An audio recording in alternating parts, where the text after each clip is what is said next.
तो Marvel and DC में बहुत से ऐसे कैरेक्टर्स हैं जो अर्थ को डिस्ट्रॉय कर सकते हैं या गैलेक्सीज को डिस्ट्रॉय कर सकते हैं, लेकिन कितने ऐसे कैरेक्टर्स हैं जो पूरे यूनिवर्स को ही खा सकते हैं। आज के इस वीडियो में हम यही बात करने वाले हैं। आज के इस वीडियो में हम लाइव एक्शन के मार्वल एंड डीसी के उन कैरेक्टर्स की बात करेंगे जो पूरे यूनिवर्स को डिस्ट्रॉय करने का पोटेंशियल रखते हैं। कॉमिक्स को मैंने इसीलिए ऐड नहीं किया क्योंकि बहुत से कैरेक्टर्स आ जाते हैं एंड इस लिस्ट में बहुत से कॉम्प्लिकेशन आ जाते हैं, इसलिए सिर्फ लाइव एक्शन के कैरेक्टर्स की हम बात करेंगे। तो लेट्स बिगिन।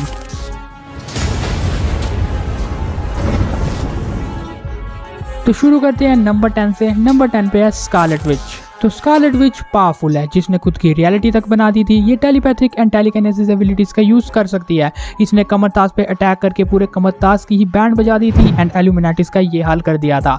लेकिन क्या ये यूनिवर्स को डिस्ट्रॉय कर सकती है? इसका आंसर हाँ भी हो सकता है और ना भी, क्योंकि अभी तक हमने मार्वल सिनेमैटिक यूनिवर्स में वोंग के मुंह से सिर्फ ये सुना कि ये कॉस्मोस यानी यूनिवर्स पे राज करने के लिए बनी है, लेकिन हमने इसका कोई भी ऐसा बड़ा फीड नहीं देखा जो कि इसे यूनिवर्सल लेवल बीइंग बनाता हो। इसीलिए सिर्फ एक पॉइंट है कि वोंग ने ये कहा कि ये कॉस्मोस पे राज करने के लिए बनी है, तो तभी शायद ये एक यूनिवर्स को डिस्ट्रॉय कर पाए। हालांकि हमने फीड नहीं देखा है, इसलिए मैंने इसको लिस्ट में इतना नीचे रखा।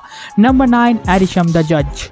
तो लिस्ट पे स्वागत है पहले सेलेस्टियल का, यानी सबसे पावरफुल सेलेस्टियल एरिशम द जज का।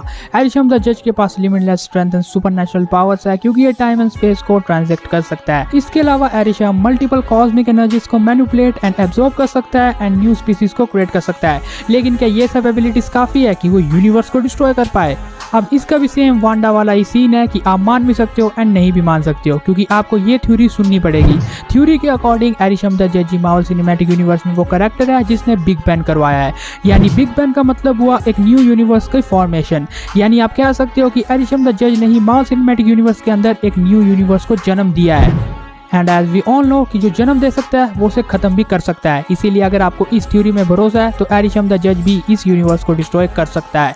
खैर, अब हम बात करते हैं टॉप 8 की। इन दोनों कैरेक्टर्स को मैंने लिस्ट में नीचे इसीलिए रखा था क्योंकि इनके ऊपर पूरी श्योरिटी नहीं है, लेकिन अब आगे ये वीडियो एक रैंकिंग वीडियो नहीं रहने वाली है, क्योंकि टॉप 8 कैरेक्टर्स को जस्ट मैं रैंडमली रखने वाला हूँ। मतलब नंबर 8 वाला भी डिस्ट्रॉय कर पाएगा, 5 वाला भी, 3 वाला भी या 1 वाला भी। तो रैंकिंग वीडियो मत समझना। नंबर 8 ही हू रिमेन्स।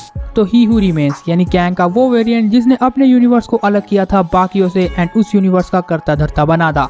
अब ही हू रिमेन्स की मेन पावर है कि इसके पास ऑलमोस्ट क्रिएटर वाली पावर है। क्रिएटर इन द सेंस कि जो ये लिखेगा वही होगा। एंड ही हू रिमेन्स के साथ भी सेम सीन है, मतलब ये जो भी लिखता है वही होता है, इसके अलावा और कुछ नहीं होता है। ये अपने पूरे यूनिवर्स को कंट्रोल कर सकता है एंड जो भी ये लिखेगा यूनिवर्स के अंदर वही घटना घटेगी, इसके अलावा और कुछ नहीं। यानी कि ये सिर्फ लिखेगा एंड यूनिवर्स डिस्ट्रॉय हो जाएगा, डायरेक्टली नहीं बट इनडायरेक्टली। मतलब जो भी थैनोस ने कांड किए, इसने मल्टीपल प्लैनेट्स को डिस्ट्रॉय किया, वो सब कुछ ही हू रिमेन्स ने लिख के रखा था। यानी आप कह सकते हो कि ये ऐसे बहुत से विलन्स का समूह के बारे में लिख सकता है जो कि पूरे यूनिवर्स को डिस्ट्रॉय कर दे। ओवरऑल ये एक ऐसा बीइंग हो सकता है जो पूरे यूनिवर्स को डिस्ट्रॉय कर पाए। Number 7 Phoenix force. तो हमें पता है कि फीनिक्स फोर्स कितनी पुरानी आइडेंटिटी है इस पूरे यूनिवर्स में एंड अभी वो है जीन ग्रे के पास।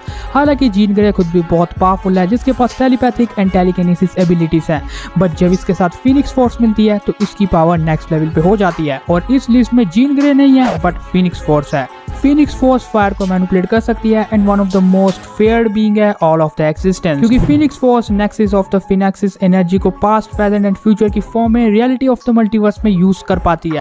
एंड इसी वजह से ये पूरे यूनिवर्स के किसी भी पार्ट को कट कर सकती है, यूनिवर्स को रीग्रो कर सकती है एंड सबसे इंपॉर्टेंट बात, यूनिवर्स को डिस्ट्रॉय कर सकती है। एंड इसीलिए फीनिक्स फोर्स इस लिस्ट में है। नंबर 6 अल्ट्राविजन। तो अल्ट्राविजन को हमने व्हाट इफ में देखा, यानी अल्ट्रॉन का वो एवोल्यूशन जब इसे मिलते हैं 6 इन्फिनिटी स्टोन्स एंड विजन की बॉडी। हालांकि अल्ट्राविजन होलोग्राफिक डिस्क्यूज को यूज कर सकता है, सोलर एनर्जी को प्रोजेक्ट कर सकता है, density control, technopathy, regeneration and flight जैसे एबिलिटीज इसके पास हैं। लेकिन क्या ये यूनिवर्स को डिस्ट्रॉय कर सकता है? आपने व्हाट इफ में देख ही लिया होगा। मतलब अपने यूनिवर्स को कॉन्कर करने की बात हो या डिफरेंट प्लैनेट्स को डिस्ट्रॉय करने की बात हो, हाँ ये कर सकता है। Number 5 evil Doctor Strange. तो एविल डॉक्टर स्ट्रेंज, इसने तो ऑलरेडी अपने यूनिवर्स की लगा के रखी है। ये उस एब्सोल्यूट टाइम को चेंज करना चाहता था जो चेंज नहीं हो सकता था, लेकिन उसने हर कोशिश की, डिफरेंट क्रिएचर्स को एब्जॉर्ब किया, 300 सालों तक डिफरेंट स्पेल्स के ज्ञान लिया एंड फिर उसने वो करके दिखाया। यानी क्रिश्चियन के लिए उस एब्सोल्यूट टाइम को इसने रिवर्स किया, बट उसका कॉज निकल के आया कि इसका पूरा यूनिवर्स ही डिस्ट्रॉय हो गया।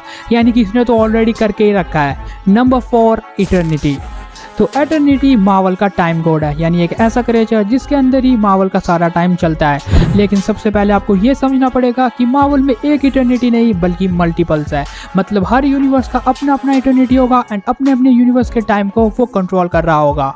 लेकिन क्या इससे वो पूरे यूनिवर्स को डिस्ट्रॉय कर पाएगा? तो मेरे लिए तो हाँ, क्योंकि इसके पास भाई टाइम मैनिपुलेशन की एबिलिटी है। आप खुद सोचो कि टाइम को मैनिपुलेट ये कर सकता है, जब मर्जी स्टॉप एंड फास्ट कर सकता है। एंड इसके साथ साथ इसके पास है इमॉर्टैलिटी, कॉस्मिक अवेयरनेस, ये नाई ओमनीसेंस है। एंड सबसे इंपॉर्टेंट बात कि इसे पूरे यूनिवर्स में जो भी चीजें हो रही है उन सब का ज्ञान ऑलरेडी है। यानी कि एक ऐसा क्रिएचर जिसे पता है कि यूनिवर्स में क्या हो रहा है, वो जो टाइम को स्टॉप कर सकता है, तो वो मल्टीपल जगह बहुत आराम से पहुंच सकता है एंड अपनी डिफरेंट एनर्जी मैनिपुलेशन एबिलिटीज की हेल्प से यूनिवर्स को आराम से डिस्ट्रॉय कर सकता है, एकदम धीरे धीरे। Number 3, doctor Manhattan. तो डॉक्टर मैनहट्टन डीसी का एक बहुत ही ओवरपावर्ड कैरेक्टर है जो कुछ भी सोचे वो हो ही जाता है, क्योंकि इसके पास टेलीकिनेसिस, टेलीपोर्टेशन एंड इवन ये अपनी बॉडी को कहीं भी आराम से मैनिपुलेट कर सकता है। ये मैटर को बहुत ही ज़्यादा हाई लेवल पे मैनिपुलेट कर लेता है, रियलिटी रैपिंग एंड ये ओमनी प्रेजेंस है। इसके अलावा ये साइज को भी इंक्रीज कर सकता है। लेकिन अगर आपको अभी भी समझ नहीं आया तो ये जो भी सोचेगा वो हो जाएगा। यूनिवर्स की डिस्ट्रक्शन इसके मन में आई एंड वो हो भी जाएगी। और अगर आपको यकीन नहीं हो रहा है तो ये एग्जांपल सुन लो। एक बार डीसी कॉमिक्स में भी डीसी का रीबर्थ हुआ था, जो कि डॉक्टर मैनहट्टन ने ही कराया था, यानी सबका पुनर्जन्म। और जब एक बार वंडर वुमन इसकी पावर को यूज करती है तो वो पूरे यूनिवर्स को नहीं बल्कि पूरे मल्टीवर्स को रिस्टोर कर देती है। एंड आप समझ सकते हो कि कितना पावरफुल होगा doctor Manhattan. Number 2, Lucifer morning star. तो लूसीफर तो बहुत ही ज्यादा खतरनाक है, जिसके पास वास्ट रेंज ऑफ एबिलिटीज है। मतलब ये कुछ भी कर सकता है। फ्यूचर देखने की बात हो, डिफरेंट जगह पहुंचने की बात हो, लूसीफर आपको वो करके देगा। अब ऐसा क्यों है? क्योंकि इसकी एग्जिस्टेंस ही इसका आंसर है। तो हमें पता है कि डीसी यूनिवर्स का निर्माण किया है खुद द प्रेजेंस ने, जो कि डीसी यूनिवर्स का गॉड है। बट कैसे? तो उसने 2 पावरफुल आइडेंटिटीज को जन्म दिया, यानी कि 2 भाइयों को, जिनका नाम था माइकल एंड सेमेल। एंड ये सेमेल ही बाद में जाके बनता है लूसीफर मॉर्निंग स्टार। अगर आपको समझ नहीं आई तो माइकल का काम ये था कि ये डिफरेंट टाइप की एनर्जी को मैनिपुलेट कर सके एंड फिर सेमेल उन एनर्जीज को यूज करके यूनिवर्स को शेप दे सके। एंड इसीलिए ये मल्टीपल यूनिवर्सेस को शेप देता हुआ आ रहा है। तो आप खुद सोच सकते हो कि लूसीफर मॉर्निंग स्टार की पावर्स कहां तक होंगी। इसीलिए इस बंदे को रोकना नियरली इम्पॉसिबल है, क्योंकि द प्रेजेंस ने खुद इसे बनाया है। तो अब बात करते हैं नंबर 1 की। बट उससे पहले अगर मुझसे कोई भी बड़ा कैरेक्टर मिस हो गया है जो हमने बिग स्क्रीन में देखा तो कमेंट में जरूर शेयर कर देना। एंड फिर से याद दिला दूं कि सिर्फ बिग स्क्रीन की बात हो रही थी, ना कि कॉमिक्स की।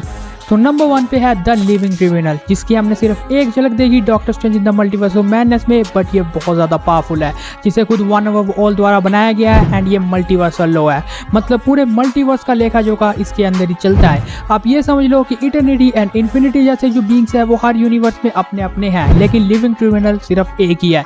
मतलब जितने भी यूनिवर्सेस है उनका सारा कंट्रोल लिविंग ट्रिब्यूनल अपने मल्टीवर्स से करता है। एंड इसीलिए तो ये एक मल्टीवर्सल लॉ है। मतलब आप ये समझ सकते हो कि एक यूनिवर्स क्या, ये तो मल्टीपल्स को एक साथ निकल सकता है। और बाकी वीडियो को खत्म करते हैं। आपकी क्या पर्सनल राय है इन सब कैरेक्टर्स को लेके, आप हमें कमेंट में जरूर शेयर कर देना। एंड आपका फेवरेट कैरेक्टर कौन है इन सब में से, वो बात भी बता देना। बाकी अगर आपको ये वीडियो पसंद आया तो वीडियो को लाइक कर देना, शेयर कर देना, हमारे इस चैनल को सब्सक्राइब करके बगल वाले बेल आइकन को भी जल्दी ऑन कर देना। बाय।